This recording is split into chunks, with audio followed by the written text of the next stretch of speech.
I'm Sabrina, and this is The Creative Edge.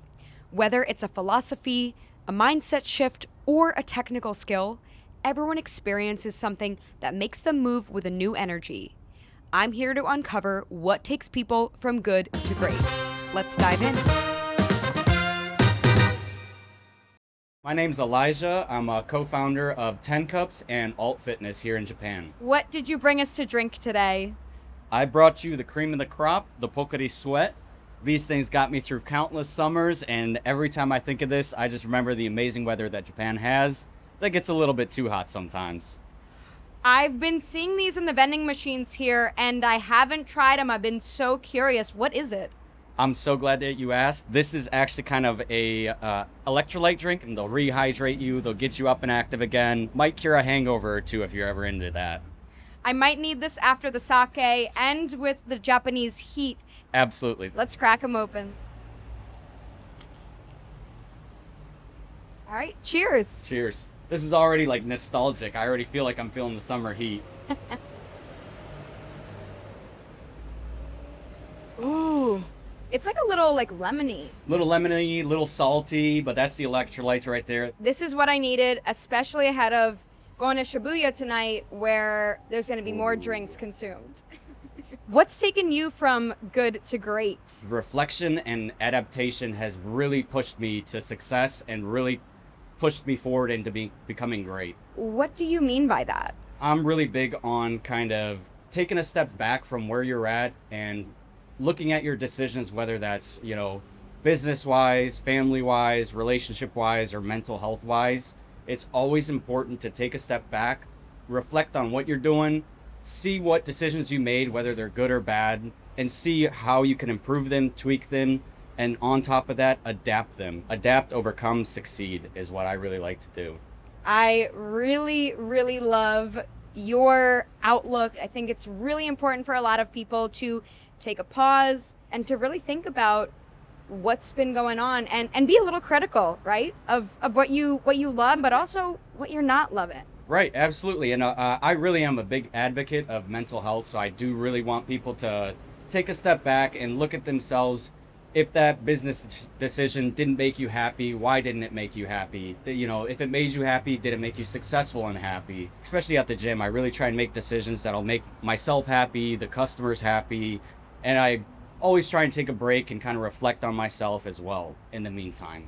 I'd love to dive in a little bit more too about adaptability when it comes to the community that you've created. When it comes to adaptability, when in reflection, it's so great to take a look internally, but I'm sure having businesses, you probably get feedback or mentions from the people who are actually using your services and facilities.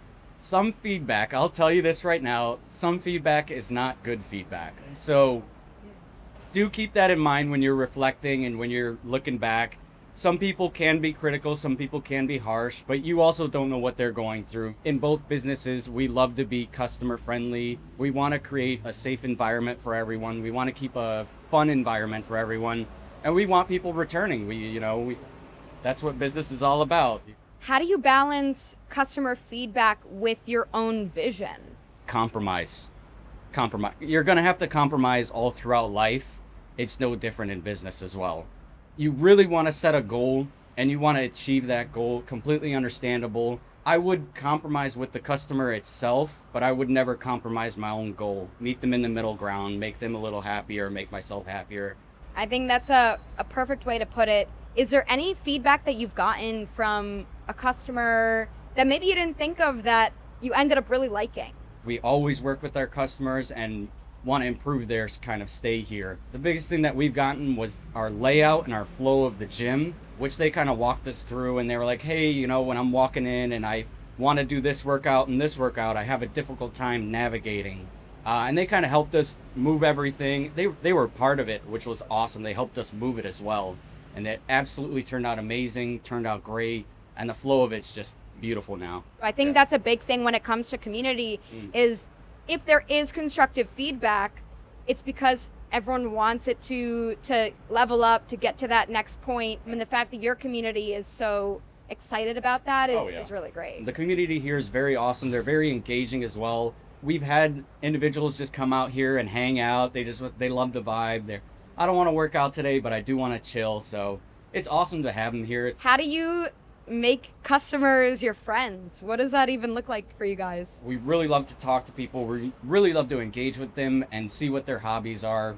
And sometimes we end up joining them and hanging out with them and, just become friends with them. And I feel like that makes your community even stronger. I think sometimes when people are too business oriented and that's the only thing they're talking about, and they're not really humanizing their customers, it can kind of create a weird divide. But it really sounds like you guys have created something here that's very inclusive and very helpful. What does success look like now to you compared to when you started? I do have a high standard I want to achieve. I do have a level of comfort that I want to achieve. I'm still in the middle of it. I'm still working. I'm still improving. I really want to continue to improve myself, continue to improve my situation. As for now, I believe I'm doing absolutely great. I do feel amazing. I do feel awesome about how far I've come from the beginning. But I do also understand and reflect and know that I have a long way to go as well. I think that's the best spot you can be, to be proud of how far you've come, but still know that there's so much more to learn, so much more to grow, so much more to do. Now we're going to jump into our Fast Five segment to get to know a little bit more about your daily rituals. Are you an early bird or a night owl? I'm a night owl. What do you do at night? Funny enough, I stayed up until 2 a.m. last night doing homework, studying Japanese. Look at that. A good use of time. I live in Japan. I want to improve myself. I want to improve my language, and I want to connect with the community. What do you typically have for breakfast? Coffee and a cigarette. So I am on a fast right now. So I don't eat breakfast and I don't eat lunch. That's been going on for about a month and a half now. Just a black coffee and a cigarette, and That sounds like the breakfast of a champ. it gets it going. I'll tell you that much. What do you do for fun? What's your favorite hobby? I know you said outside of work, but I do like to go to the gym and I do like to run. Really getting back into my cardio, the Forbidden Sea. What do you do for self-care? Onsens, if anybody knows what that is, they're kind of like a hot bath. Like once a month I'll go out, I'll take a weekend, and I'll book myself a private onsen and I'll just hang out there for hours. Relax. It's so important to reset and take that time for ourselves. It really goes a long way. Yeah, absolutely. And who do you go to for advice? I would say my brother. Absolutely, he's my number one. There was a time where we used to call each other every single day when we were living across the pond, I should say. We would call each other every morning, every night. So he was really my go-to. What makes that relationship just so special, where you have that trust? I think it's because we're going through the same situation. We have been through similar situations together. If you have the right person, 100% take their advice and talk to them. If you don't, get a handful of other people who have been in similar situations and try and combine them and adapt them into your own situation. I love it. And would you say anything to anyone coming to Japan? Oh, absolutely. Yeah, we would love to have you here. Please come on in.